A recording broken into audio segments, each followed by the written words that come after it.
Bonjour à tous. Mère Teresa, comme de nombreux hommes et femmes de prière, avait, elle, connu un passage à vide dans sa foi. On appelle la nuit de la foi. Ce ressenti d'une absence de Dieu dans la prière. Comme si Dieu ne nous montrait plus sa tendresse, qu'il n'était plus sensible à notre amour. Ne vous découragez pas, ça peut arriver à tout le monde. L'amour est le bien le plus précieux dans notre vie. Mais il a besoin d'être purifié, car nous aimons très souvent de manière possessive et égoïste. Cette purification est une épreuve qui semble injuste et cruelle, car désirer Dieu dans la nuit, c'est-à-dire dans le moment aride, peut conduire au découragement. Mais lorsque ces moments sont vécus avec foi et confiance, ils peuvent aussi conduire à un accroissement d'amour.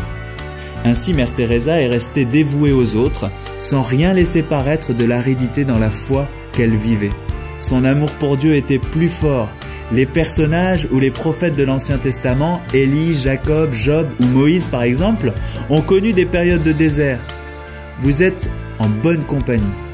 Si vous vous sentez confronté à une telle épreuve, il est nécessaire d'être accompagné par un prêtre ou un aîné dans la foi pour y voir plus clair dans cette nuit. Ce n'est pas la foi qui est perdue, mais simplement le sentiment de la foi.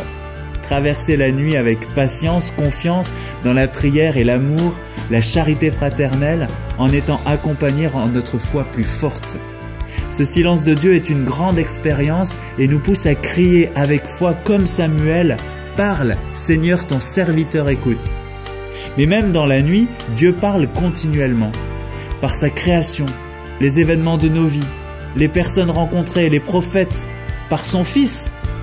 Je voudrais finir en vous citant la parole de Dieu. Après avoir, à bien des reprises et de bien des manières parlé autrefois au Père par les prophètes, Dieu, en ce jour, qui sont les derniers, nous a parlé par son Fils. Bonne journée à tous.